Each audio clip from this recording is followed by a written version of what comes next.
Assalamualaikum warahmatullahi wabarakatuh. Perkenalkan, nama saya Rahma Aulia Rizky dengan NIM 24041030096, kelas HPI 3. Saya akan menjelaskan analisis hukum kesehatan dengan tema amputasi tanpa persetujuan. Pada kesempatan ini, kita akan membahas salah satu isu penting dalam dunia pelayanan kesehatan, yaitu amputasi tanpa persetujuan. Kasus seperti ini tidak hanya menimbulkan persoalan medis, tetapi juga menyangkut aspek hukum, etika, dan hak asasi pasien. Melalui pembahasan ini, kita akan memahami bagaimana tindakan medis seharusnya dilakukan, sesuai standar hukum yang berlaku, khususnya terkait kewajiban memperoleh informed consent sebelum melakukan prosedur yang berdampak besar bagi pasien. Latar belakang, informed consent merupakan prinsip fundamental dalam pelayanan kesehatan yang menegaskan bahwa setiap tindakan medis hanya boleh dilakukan setelah pasien menerima penjelasan yang lebih lengkap dan memahaminya dengan baik. Penjelasan tersebut mencakup diagnosa, tujuan, tindakan, manfaat, serta resiko dan alternatif yang tersedia. Namun, dalam praktiknya masih ditemukan kasus-kasus serius seperti amputasi yang dilakukan tanpa persetujuan pasien maupun keluarganya. Tindakan ini tidak hanya melanggar hak otonomi pasien, tetapi juga bertentangan dengan kewajiban hukum dan etika profesi kedokteran. Kasus amputasi tanpa persetujuan menunjukkan adanya kelemahan komunikasi, pengabaian prosedur standar, serta pelanggaran terhadap prinsip dasar pelindungan pasien. Oleh karena itu, pemahaman mengenai pentingnya informed consent perlu terus ditegaskan agar pelayanan kesehatan berjalan sesuai hukum dan memberikan perlindungan maksimal bagi pasien. Dasar Hukum Undang-Undang Nomor 28 Tahun 2004 tentang Praktik Kedokteran. Pasal 45 Ayat 1. Setiap tindakan medis harus mendapatkan persetujuan dari pasien atau keluarganya setelah menerima penjelasan secara lengkap. Penjelasan. Pasal ini menegaskan bahwa amputasi tidak boleh dilakukan tanpa persetujuan karena termasuk tindakan medis besar yang mengubah bentuk tubuh secara permanen. Pasal 51 huruf A. Dokter wajib memberikan pelayanan medis sesuai standar profesi dan standar prosedur operasional atau SOP. Jika amputasi dilakukan tanpa prosedur konsen, dokter dianggap melanggar kewajiban profesional. Permenkes nomor 290 tahun 2008 tentang persetujuan tindakan kedokteran. Pasal 3 ayat 1. Persetujuan tindakan kedokteran diberikan setelah pasien menerima informasi mengenai diagnosis, tujuan, tindakan, prosedur, resiko, komplikasi, alternatif, serta prognosis. Ini berarti amputasi tanpa penjelasan lengkap tidak sah secara hukum. Pasal 7 ayat 2 untuk tindakan beresiko tinggi. Persetujuan wajib dibuat secara tertulis. Amputasi termasuk tindakan beresiko tinggi, sehingga wajib ada persetujuan tertulis, bahkan perkiraan lisan atau keputusan sepihak. Selanjutnya, Undang-Undang Nomor 17 Tahun 2023 tentang Kesehatan. Pasal 56 ayat 1. Pasien berhak mendapatkan informasi mengenai tindakan medis yang akan dilakukan. Pasal 56 ayat 2. Pasien berhak memberikan persetujuan atau menolak tindakan medis. Artinya, amputasi tanpa persetujuan merupakan pelanggaran hak dasar pasien. Pasal 82 huruf C.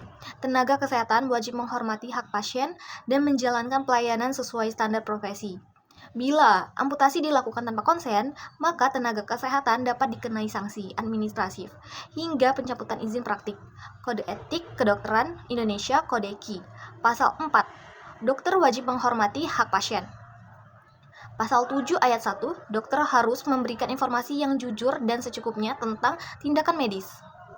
Ini memperkuat bahwa amputasi tanpa penjelasan dan persetujuan merupakan pelanggaran etika kedokteran. Selanjutnya, penjelasan konsep informed consent.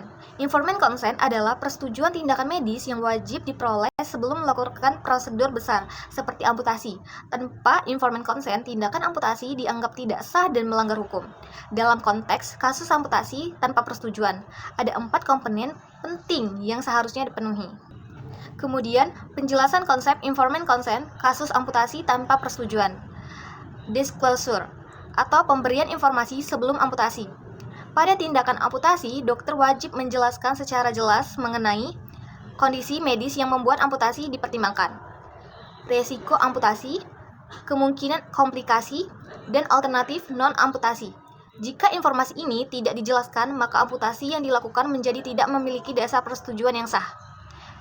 Selanjutnya, comprehension atau pemahaman pasien terhadap risiko amputasi. Dalam kasus amputasi, pasien harus benar-benar memahami bahwa anggota tubuhnya akan diangkat dan mengetahui dampak jangka panjangnya. Jika pasien tidak memahami penjelasan atau dokter tidak memastikan pemahaman tersebut, maka persetujuan dianggap cacat secara hukum. Selanjutnya, voluntariness atau kesukarelaan untuk menyetujui amputasi. Persetujuan amputasi harus diberikan tanpa tekanan, ancaman, dan paksaan. Bila amputasi dilakukan tanpa meminta keputusan pasien atau keluarga, maka tindakannya bertentangan dengan prinsip kesukarelaan dan termasuk pelanggaran hak pasien. Kompetens atau kecakapan pasien atau keluarga untuk menyetujui amputasi. Sebelum amputasi, dokter harus memastikan bahwa pasien dalam kondisi sadar dan cakap mengambil keputusan. Jika pasien tidak cakap atau misal tidak sadar, maka keluarga atau wali yang berhak memberikan persetujuan.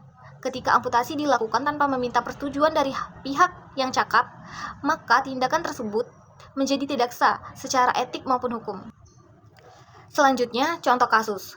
Pada awal Maret 2025, di Rumah Sakit Umum Mitra Sejati dilaporkan terjadi dugaan malpraktik. Seorang pasien berinisial JS berumur 43 tahun, kakinya diamputasi tanpa persetujuan keluarga. Kronologi kasus, JS awalnya datang karena luka infeksi di jari kaki kanan akibat tertusuk paku. Dokter dan rumah sakit awalnya meminta persetujuan untuk operasi perawatan jari kaki. Namun pada saat operasi, kondisi jaringan tersebut meluas hingga ke betis. Tanpa persetujuan ulang dari keluarga, rumah sakit langsung melakukan amputasi kaki dari bagian betis, bukan sekedar operasi jari seperti yang disetujui. Keluarga mengaku terkejut karena mereka hanya menyetujui operasi jari, bukan amputasi. Suami korban kemudian melaporkan dokter dan manajemen rumah sakit ke polisi dengan tuduhan malpraktik. Kasus ini memicu protes dari keluarga dan publik, dan sampai sekarang diduga menjadi pelanggaran prosedur dan hak pasien dalam menerima tindakan medis karena tidak dilengkapi persetujuan yang memadai. Selanjutnya, contoh kasus kedua. Di sebuah rumah sakit swasta di Tangerang, Siloam Gena Aglis Karawaci Hospital, pernah terjadi tindakan sunat terhadap seseorang tanpa persetujuan yang sah. Korban, Abraham Lodewijk Tahapi, awalnya mendatangani persetujuan hanya untuk tindakan medis non-sunat atau pencabutan pen pada kaki. Namun, dokter dan rumah sakit melakukan sunat tanpa persetujuan tertulis maupun lisan dari bersangkutan. Dalam putusan Pengadilan Mahkamah Agung Republik Indonesia atau MA dengan nomor putusan 46 KPDT tahun 2006, tindakan tersebut dinyatakan sebagai perbuatan melawan hukum karena dilakukan operasi invasif tanpa informed consent dari pasien. Akibatnya, korban memperoleh kompensasi atas dugaan material dan imaterial, yaitu hilangnya sebagian jaringan tubuh serta kehilangan hak atas otonomi tubuh dan keputusan medis atas dirinya sendiri. Berikutnya, analisis hukum tindakan amputasi tanpa persetujuan merupakan pelanggaran serius baik secara hukum, etika kedokteran maupun standar profesional tenaga kesehatan. Analisis hukumnya dapat dilihat dari beberapa aspek. Yang pertama, pelanggaran terhadap kewajiban memperoleh informed consent. Menurut Pasal 45 Undang-Undang Nomor 29 Tahun 2004 tentang Praktik Kedokteran, setiap tindakan medis wajib memperoleh persetujuan pasien setelah diberikan penjelasan lengkap. Ketika amputasi dilakukan tanpa persetujuan, maka dokter dianggap tidak memenuhi kewajiban hukum, sehingga tindakan medis menjadi tidak sah. Yang kedua, pertentangan dengan Permenkes 290 tahun 2008. Permenkes ini menegaskan bahwa tindakan medis invasif seperti amputasi amputasi harus disertai penjelasan mengenai risiko, komplikasi, dan alternatif. Jika persetujuan tidak diberikan secara tertulis atau tidak ada komunikasi dengan keluarga, maka tindakan amputasi dianggap melanggar standar prosedur operasional atau SPO yang telah ditetapkan oleh pemerintah. Yang ketiga, pelanggaran hak pasien dalam Undang-Undang Nomor 17 Tahun 2023 tentang Kesehatan.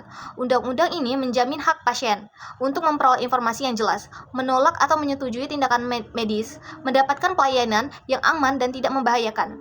Amputasi tanpa persetujuan melanggar hak-hak tersebut dan dapat menimbulkan tanggung jawab hukum bagi tenaga kesehatan. Selanjutnya, yang keempat, potensi pertanggungjawaban hukum tindakan amputasi tanpa persetujuan dapat menimbulkan 3 bentuk pertanggungjawaban. Administratif teguran, pencabutan izin praktik atau sanksi dari Majelis Kehormatan Disiplin Kedokteran Indonesia atau MKDKI. Secara perdata, pasien berhak menuntut ganti rugi atas kerugian fisik, mental, maupun ekonomi. Secara pidana, dalam kondisi tertentu, amputasi tanpa persetujuan dapat dikategorikan sebagai penganiayaan atau kelalaian berat yang menimbulkan luka serius. Dan yang kelima, pelanggaran etika kedokteran.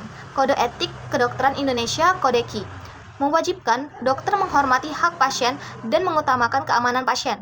Mengambil keputusan sepihak dalam amputasi berarti dokter mengabaikan prinsip etika profesional, terutama asas autonomi dan non-maleficency atau merugikan. Kesimpulan, amputasi tanpa persetujuan merupakan bentuk pelanggaran serius dalam praktik kedokteran karena mengabaikan prinsip dasar informed consent yang menjadi hak fundamental setiap pasien. Tindakan medis yang dilakukan tanpa penjelasan yang memadai dan tanpa persetujuan sah dari pasien atau keluarganya bertentangan dengan ketentuan hukum mulai dari Undang-Undang Praktik Kedokteran Permenkes 290 tahun 2008 hingga Undang-Undang Kesehatan. Kasus-kasus nyata menunjukkan bahwa kelalaian dalam memperoleh persetujuan tidak hanya menimbulkan kerugian fisik dan psikologis bagi pasien, tetapi juga dapat berujung pada sanksi administratif, perdata maupun pidana terhadap tenaga kesehatan yang terlibat. Oleh karena itu, penerapan prosedur informed consent secara disiplin dan transparan merupakan keharusan mutlak untuk menjamin keamanan, hak dan martabat pasien dalam setiap tindakan medis, terlebih pada prosedur besar seperti amputasi. Sekian penjelasan dari saya. Jika ada salah perkataan, mohon dimaafkan. Wassalamualaikum warahmatullahi wabarakatuh.